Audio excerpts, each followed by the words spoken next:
It is. We're a little bit past 1:15. I'll just read sort of the topic and give Dr. Salyer's bio. But our discussion topic today is double vision, mastering 2020 tech with an eye towards traditional learning. While we embrace the challenges of new technologies in the classroom, King's continues to anchor itself in the traditional landscape of the liberal arts. And leading this discussion is Dr. Steve Salyers, who began his teaching career in 1993 and in 2000 became one of the original faculty members of the King's College in New York City.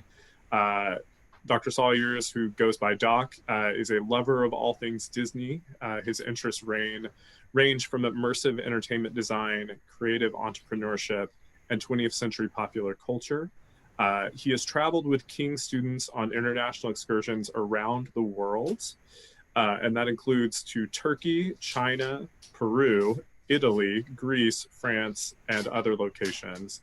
And Dr. Salyers is serving in his 16th year as the advisor to the House of Dietrich Bonhoeffer, and he regularly hosts students at his home for barbecues, movies, and special events. And I can say, personally, I couldn't tell you how many Sunday open gate nights I attended at Dr. Salyer's home in Astoria. That was really one of the uniquely special parts of my King's experience that I'm very grateful to Dr. Salyers for. But with that, I just want to open up the discussion. We're looking at 2020 tech with an eye towards traditional learning. All right. So take it away, Doc. Yeah. I would have to say I was really excited when I saw that we had been paired together in our talk because of our connection with Bonhoeffer. And one of the great joys for me, just in general, if I could say, in teaching, and in particular teaching at King's, is the community that we've created over time.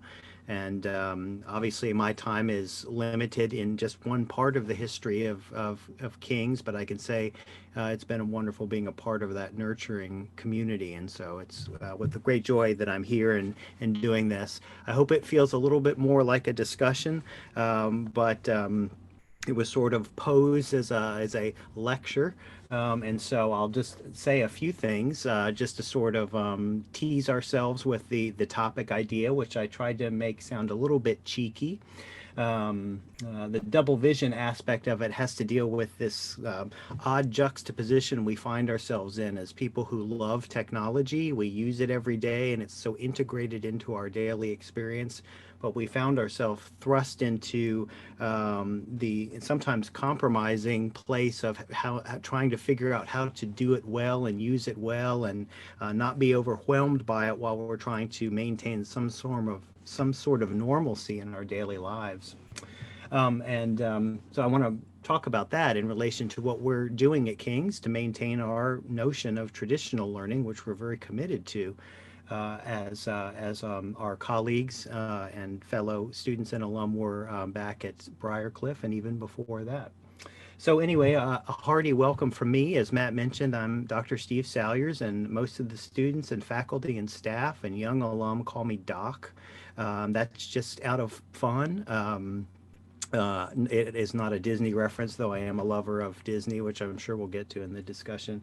It's more the notion that students from the beginning wanted to respect who I was and the hard work that I had undertaken in my scholarship as a student, but also feel a sense of more lighthearted connection. And so I've embraced that name wholeheartedly. I did come to King's in 2000. For our friends that are here that don't know me or don't know me well, I had been teaching since 1993 and started teaching at a little teeny college in Georgia called Emmanuel College. Most folks probably maybe haven't heard of Emmanuel. You've probably heard of Toccoa Falls College. That was our local rival, and it was just north of Athens, Georgia. Emmanuel College was. I had come there actually from Regent University, where I finished my master's degree in interpersonal, organizational, and rhetorical communication, which is this really great way to sound all haughty and everything if you're studying the theoretical side of communication studies. My bachelor's was a degree in communication studies, and I was an art minor. And I wanted to go into teaching more on the college level than in the elementary or secondary level. I like the connection more with young adults who were right on the cusp of beginning their career life, their adult life, their young family life.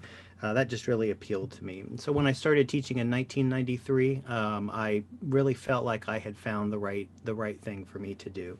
So there was great joy with that. After 2 years, I stepped down from full time teaching and began part time teaching and attended Florida State University in their PhD in the humanities program. And the very specific reason why I did that was because realizing I had been at a Christian college, was most likely headed back to a Christian college to teach. You do a lot at a little college. You don't typically sit alone in your ivory tower and read and write. You normally have your hand in a lot of different things, and I really enjoyed that from the very beginning. The PhD in the humanities continued to expand my horizons in some aspects of more traditional learning outside the realm of technology and culture that I had been studying. Um, but it also enabled me to continue to focus in on some other courses in the communication department at Florida State University. Well, when I had finished my coursework and begun working on my dissertation, I actually lived with a group of students, sorry, not students, a group of young professionals who worked for Campus Crusade in Orlando, and I was working at Disney at the time, and began to hear rumblings about the King's College reopening in New York City. And that really intrigued me. I thought I was going to go sort of back into the more traditional path of teaching at probably a small college in a small town somewhere. But the idea of being a part of starting something new, because we had to reconstitute so many aspects of what Kings had done and lovingly, you know, hire new faculty and new staff and things of this nature. That was really intriguing to me. And anyway, I met with Dr. Redant, and some of you may remember Dr. Tim Busey, who was the academic dean at the time. And I met with him in April of 2000, had a great chat, and ended up coming to King's in the fall of 2000, August actually of 2000. And boy, what a whirlwind that was from the beginning. The student body was very, very small. And we were also trying to reconnect with our alum, particularly from Briarcliff at the time, and had some faculty members who were helping us out from the old campus. And in particular, I remember Dr. Voss, who I would see about once a week for a while. Um, but anyway, I will. Sorry, I apologize. I will digress a little bit here um, as I harken back to some of these memories. One of the things I wanted to talk about was we do really appreciate the notion of traditional learning at King's. We uh, try to diverge from some of the simpler paths that some of the larger institutions have undertaken, and even in the course of designing some of our new online courses, are trying to get away from some of the more typical ways of just putting up some lectures and having teaching modules that have less contact with a faculty member. I really appreciate that. When I think of traditional learning, my first thoughts go back to my grandpa, who I was actually just talking with Bridget about a few minutes ago, who was born in 1900 in Kansas, and and went to a one room schoolhouse, but there's something about that I love. That if you think about it, we've come full circle in this odd period of time we find ourselves in, adding technology into this mix of almost this one room schoolhouse mentality now, where we're learning again with younger brothers and sisters, and the whole family's involved, and somebody's dialing in from somewhere far, far away.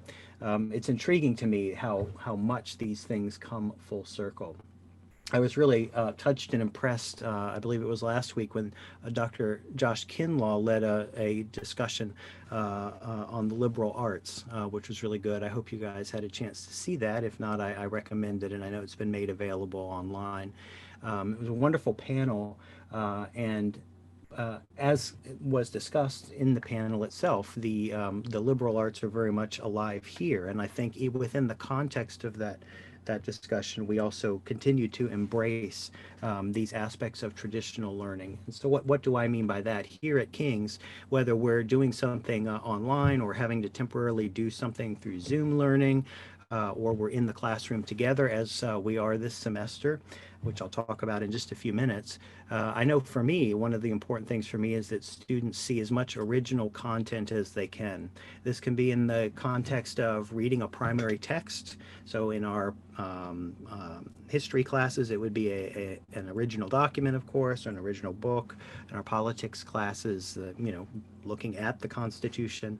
In our philosophy classes, looking at Plato. In my classes, if I'm talking about an original text, it can mean one of a couple of things. One of the primary texts I use, for example, in one of my classes that I teach, Media, Culture, and Society, I'm a big fan of Neil Postman and a book he wrote that originally came out in 1985, which actually isn't terribly old, but to our students, it's almost ancient history. To our current students, I should say. And it's called Amusing Ourselves to Death. He makes a great case in that book that television, as his case study, has had a tremendous impact on our culture at large for a number of reasons. One is because it is ever present in our daily experience. And of course, we're looking at this through historians' eyes to 1985. It affects the way that we begin to perceive the world, not just through that lens, but even through our perception of time, the 24-hour news cycle, the idea that the television can always be on, and it affects the way that we report and view everything from education to religion to entertainment and, of course, to news and news gathering. Well, it's a great platform to talk about with students because even when you say the word television to them now, that means something completely different than it probably does to many of us in the room today. Television to them isn't the evening gathering place where the whole family is sitting down and 30 million people in the nation are watching one television program at one time at the single time in which it was aired. Our definition, our traditional definition of mass communication has changed significantly in just a short time, just a couple of decades actually. And so for me, the idea of traditional learning can also involve another kind of text in the realm of communication studies, as well as other forms of cultural studies. A text could also be a film or a television program or something of this nature. So we, again, kind of use the little air quotes there. But for me, it's important for students to see some of these original things and to try to parse out some of the cultural context of what was happening at the time that they see them. Part of the things that our students now today have to conquer is there's so much information overload and even cultural information overload. In other words, when we were growing up and we wanted to read a particular book, or our parents or grandparents talked about a particular film or a particular television show, eventually there came a time where we could rent it or now stream it or that kind of thing. But can you imagine for our kids if they really want to maintain sort of the tenets of some of our cultural background, trying to navigate through that milieu is a challenge in its own right. But defining technology in terms of traditional learning, but first independently, we can think of a technology as any kind of mechanism that extends human capability. It's easy to think of the big things that are technology, airplanes and rockets and things of this nature, maybe the automobile, but technology can be something even much more simple and profound. It can be even communication theorists. Marshall McLuhan's a great example and a great popular communication theorist from the 1950s forward. Would describe it as a hammer is merely an extension of the human hand, or the automobile is an extension of our ability to walk and travel, or maybe even be described as a fast horse, who knows. We could think of the television in some ways as an extension of our eyes, our visual acuity, our visual abilities. And so we have to really be careful about how we define technology. I'll give you an example that fits more into the realm of a traditional learning experience. And that is, I like to begin with the notion that the creation of the alphabet in a culture is a technology in and of itself. It's not mechanical, but it has mechanical aspects, meaning it has the ability for us to translate what we're thinking and to apply that knowledge to a fixed piece of paper, or in some cultures, a stone tablet or clay tablet or what have you. And then is carried through time for other generations or other cultures altogether. It is a profound mechanism. And when I come back to this realm of traditional education, even in the realm of technology, I always like to remind students that, well, you may or may not have the latest iPad or smartphone or what have you, or your Wi-Fi connection might be slow, but your ability to read and write is the notion of embracing one of the most profound technological human adaptations that we have ever undertaken. And so I like to go back to that to begin with that notion. I find that to be quite powerful. We can think of this, by the way, in terms of several what are called epochs of learning, at least in terms of communication studies. We know that the human tradition began in an oral tradition where writing wasn't readily a part of the daily experience of a particular person in a culture in a particular time. But the oral tradition was shaken up by the ability for us to learn to read and write. Again, initially for the elite, but over time that trickled down to the average person. And this is, by the way, I'm sort of weaving in and out the traditions of both Western culture, but all cultures at large through time. And then the next major shift would be from the written tradition to the printing and publishing tradition, as we see through Gutenberg and his contemporaries.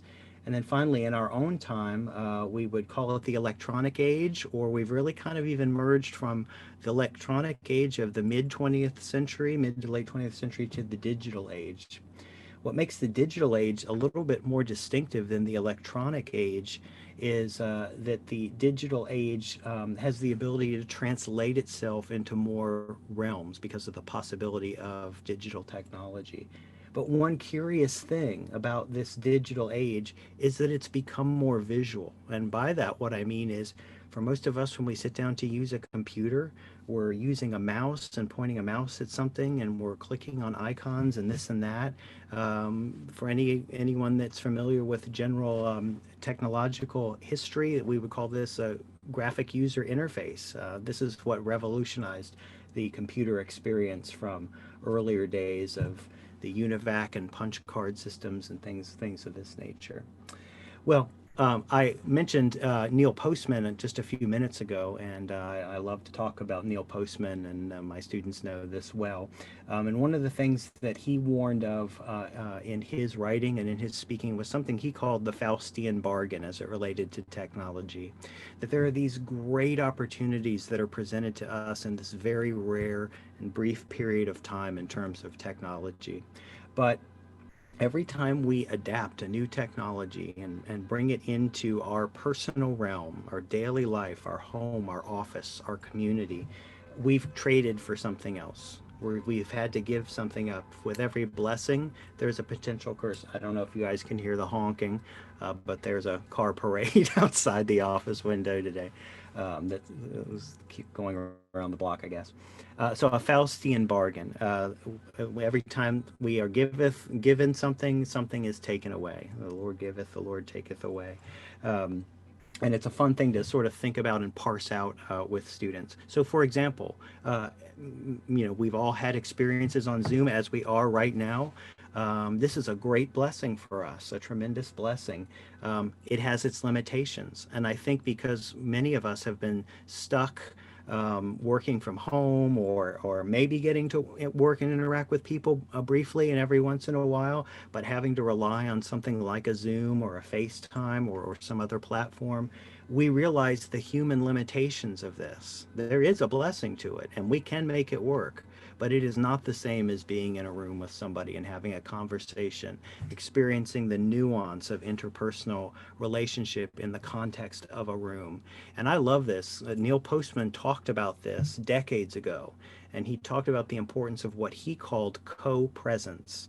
And it was this interaction that occurs when two people are face to face in a room.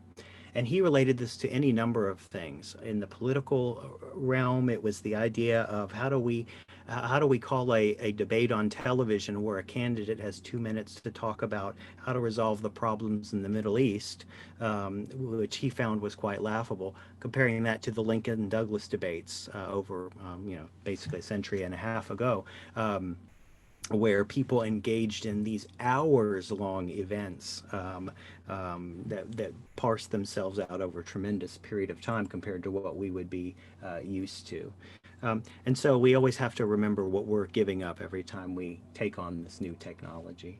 And this, too, I alluded to, well, I didn't allude to it in my title, but I know that the overarching theme for our time together today is grace and human nature.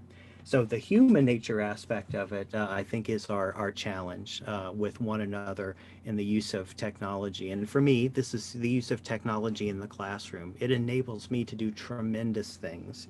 And since we have alum online, you guys probably maybe are just a teeny bit aware of what we've been doing at King's. It's really pretty cool and exciting.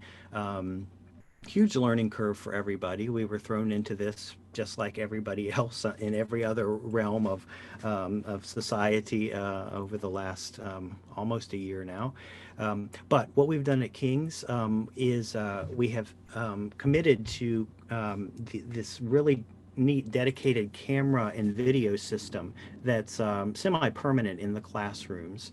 And what it enables the professor to do is see all of the faces of the students who are online in real time, just as I'm seeing those of you who are on camera now, and hear them as well, which sometimes is a problem. Naughty, naughty. And then also to see what is on my screen that I'm showing the students. So almost like a monitoring system. It is the closest thing to having them in the classroom while I have other students in the classroom. The height of these systems is at my eye height when I'm teaching and standing up and lecturing in front of the students. I will tell you though, it's a little bit, part of it's a little bit unnatural because sometimes we're so taken aback by the awe of this technology that I know we've had some talks about this to challenge one another as faculty members. You get caught in this stream of focusing more on the camera and who is out there, and you forget to look down and look around the room. So you have to be very, very, very intentional. I mean, these are good things to stretch ourselves in a new way, but it's been a challenge, but it's been a good challenge in that way. Um, it's also, I think, been a challenge for the students. They were so eager to come back to school and to see one another, to see us. But sometimes it's just a little bit easy, I think, when they've had a long night and maybe don't want to come to class but want to log on instead. And we're trying to maintain some really good boundaries for them. There are students that are not here in the city that wanted to try to continue moving along in a normal fashion. And we have made that accommodation for them. We really are trying to stick to our guns with the students who maybe we're out a little bit too late last night, and that kind of thing, with attendance policies and this kind of thing.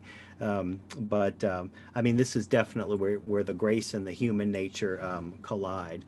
And so it's been a really fun and interesting experience in that way.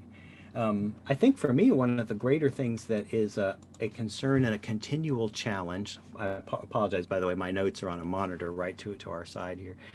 The greater challenge for me, while the technology, we're figuring out all the bells and whistles and also working out the bugs, but it is really helping the students see beyond what is on the screen into the heart of the matter of learning.